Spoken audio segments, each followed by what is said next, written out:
our next question is, what are some differences you found, if any, in how gender and race seems to influence or moderate the manifestation of symptoms in individuals diagnosed with psychosis? And are there any differences in how they respond to various kinds of interventions? Yeah, so I'll jump in on, I think, to speak first to experiences of marginalization and discrimination. So with psychosis, and I think this is an important thing that doesn't enter the public discourse an awful lot, is psychosis and schizophrenia is often seen as largely a biological problem, where, and it's a tragic one, where a person is entering, often it's the teen years or 20s, and has a psychotic episode, which can be profoundly scary and disruptive in an individual's life. And then a cascade of things happens around entering intensive support. The intensive support's usually hospital-based, grappling with diagnoses, scary diagnoses, is that terms like psychosis and schizophrenia are intensely stigmatized in society and seen, some of the associations, the dangerous and all these kinds of things that are in fact not true, that will drive away friends and partners. You can imagine the sort of cascade of things that happen, but it's largely and often seen as a purely kind of biological phenomena. There's something genetic going on, and so forth, or perhaps just broadly there's a genetic problem that meets some environmental stressors. However, there's quite a bit of evidence that racialized identities play in as well, and you see this. The most robust evidence is out of the UK, where you see things like the rates of psychosis controlling for many variables is quite a bit higher amongst Black racialized populations in the UK, and you even see findings such as Black racialized individuals and groups who live in primarily white neighborhoods have a higher rate of psychotic illnesses. And that's just an example, but it speaks to the nature of the stressors that can drive psychoses. And that stress clearly in this instance will have something to do with race-based discrimination. So that's quite common, and as well it plays out in terms of access to services. You do see disparities in terms of, because the earlier you can intervene and engage people, even in the earliest signs of psychosis might be happening, the better. And you do see disparities as well along race-based lines in terms of access to the right services at the right time. So those are in terms of access to treatment, as well as the kinds of stresses and pressures that can lead towards psychotic illnesses. That's where you do see some racial disparities arising, and you see some folks like my colleague Clem McKenzie, Dr. Clem McKenzie, somebody has written a great deal on this and is an authority in the area and has been working to try and correct these challenges.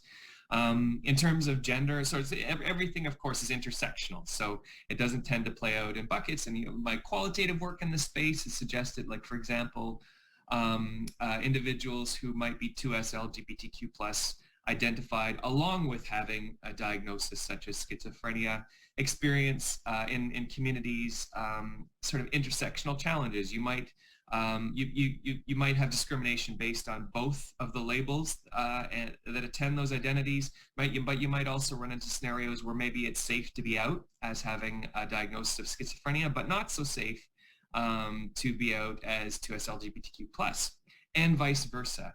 So there can be nuances that play out there, and that plays out along gender lines as well, where there can be gender-based discrimination.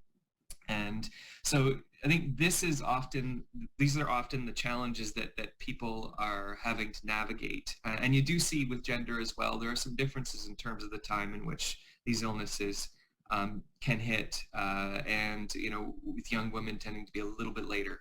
But yeah, I'll stop there, but those are just a few things to think about. No, that's super interesting. I learned about the biopsychosocial model, about how genetic predispositions in like an invalidating environment, or like in their case, the discrimination that they've come across. It sort of manifests differently, like the symptoms, because of that like combination. So that's really interesting to hear. Thank you. So we're just going to move on to some more like application-based questions, because these were like a majority of the questions that we got from our anonymous submission form. Okay.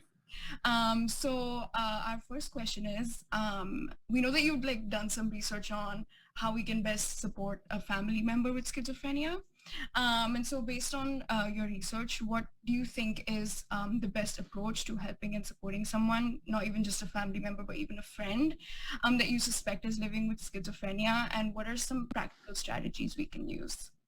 Absolutely. So I guess one bucket there is to try and become aware of the resources available to that individual on the professional side. So that can be places like CAMH, the Canadian Mental Health Association, but being aware of those routes and paths to getting professional help, should they be interested in that or want to learn about that, and to talk that through. I think a number of other things that can come in to this is there any number of reactions. We might have any number of reactions because we're steeped in a culture that says psychosis, schizophrenia equates with dangerous, scary, all kind, institutionalized forever, all kinds of terrible messages that are in fact not the case. So in those instances, there can be, as for an individual who might have a psychosis or has been diagnosed, they will be perceiving mostly, in many cases, all friends disappearing, relationships eroding as people are kind of backing away. Some people, anyway. Some people get scared. So to not be that, to try and stay engaged, be offering support, to help the person see that they are not a diagnosis. It doesn't need to encompass everything that they are, that they're still, whatever their name is, that all of that is still there, and to try and validate that.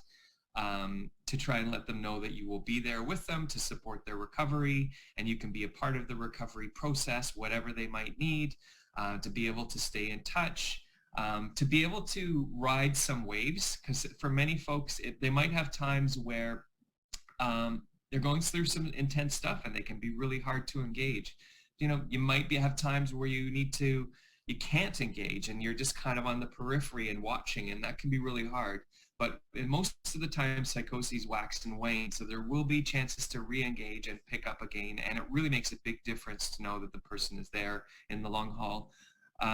There are some resources as well as opportunities to read up on how to be a good support for a person with psychosis. You can get resources from organizations such as I Am Mental Health, which used to be called the Schizophrenia Society of Ontario, or the Schizophrenia Society of Canada. They can become aware of these family and caregiver resources, all kinds of great practical advice and tips. But the number one thing is just to fundamentally be there for the person as best you can, and try to stay engaged even when at times the person might be in a place that you have a hard time relating to. Yeah, thank you so much. That was really helpful, and I'll put the links that you just mentioned in the bio as well, so people watching can refer to those as well if needed. And so, just being mindful of time, we're just going to move on to our last question. And so, in your opinion, how can we better support the mental health of youth either experiencing homelessness or transitioning out of homelessness directly? And moreover, how can we start conversations around their struggles and address their struggles the best we can without being too ignorant of their unique contexts and experiences, which are obviously a lot different from most of us. So yeah, what's your opinion on that? So fundamentally, the best way to address mental health challenges amongst young people experiencing homelessness is to not have young people experiencing homelessness. That is by far the better approach. So prevention, and in a high-income environment like Canada, we have no excuses. There's no reason why, there may be, in any scenario, there may be situations where a young person might briefly become homeless, but there's no reason why ongoing long-term homelessness should be happening. And we know the systems pathways into homelessness, whether it's through criminal justice, child protection, the mental health system, they're all pathways we know. So the ultimate solution is a systems solution where where we can do a lot of good prevention work and early intervention. If a young person does become homeless, we're able to come in with resources very quickly, reestablish support. So that is the number one thing.